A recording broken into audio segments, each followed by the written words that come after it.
My name is Kevin Lingle, and this is my wife, Kristen. We have a son, Jack, who's 8. We moved here July of 2013 from Hershey, Pennsylvania.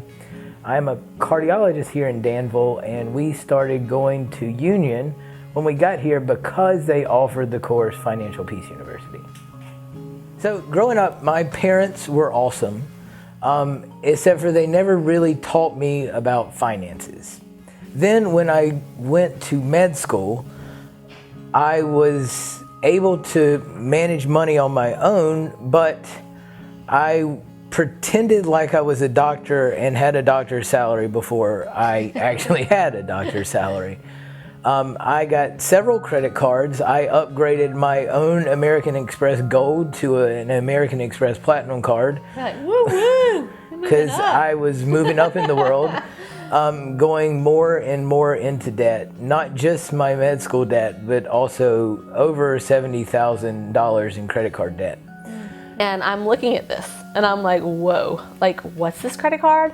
What? And this is not blaming him at all, because this was, once you get married, that's your together responsibility. You don't get to do finances without the other person or blame the other person for racking up debt when you just sat by and didn't pay attention. So all of a sudden I'm realizing this, and it literally felt like drowning. In that first year in Hershey, we felt like we were drowning.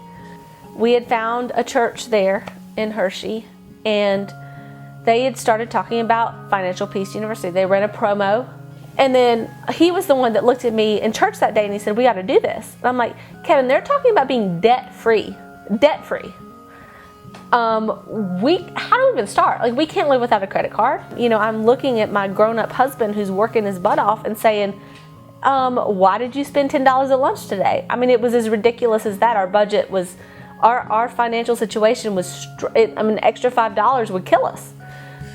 During the first year, I felt, I don't want to say this the wrong way, I felt emasculated. I didn't feel like a man. I didn't think I was doing my job to provide for my family.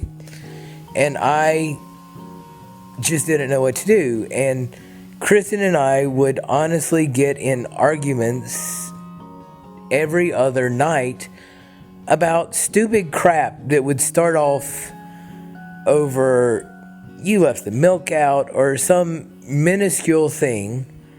And it would really boil down to the fact that we could not keep afloat financially. To a woman, you very much so, for the most part, want to feel provided for. And as a man, for the most part, they want to be providing. And so when that, like it or not, that's sort of our nature. So when that's out of whack, it really can eat at a marriage to its core, and it can make stupid arguments mean huge things, and it can make both people within that marriage feel very insecure. So, you know, I can't say that the moment we decided to do FPU was the moment I decided to not divorce Kevin. Like, we were not at that extremity. But I can definitely say that had we gone down the path of not doing our finances through God and not doing our marriage through God, I think that was one of our first steps of really looking at our marriage from the aspect of how God wants us to do this marriage. And it was really awesome to kick some credit card butt and not be a slave. Literally, you know, the Bible, I think in Proverbs it says the debtor will be slave to the lender. And what that means is God never intends you to borrow and to be enslaved to anyone. He wants you to grow and prosper in His love and not be dependent on something that's of this world. Something that Dave Ramsey talks a lot about is legacy and changing your family's legacy, which basically means changing your family tree, your family's destination, your ability to raise your kids with a financial sense that they will make the mistakes you make. We've been through the Dave Ramsey course, and we've taught the Dave Ramsey course 3 times. We still make mistakes on a daily basis, but I thank God for showing us Dave Ramsey and teaching us to manage money His way.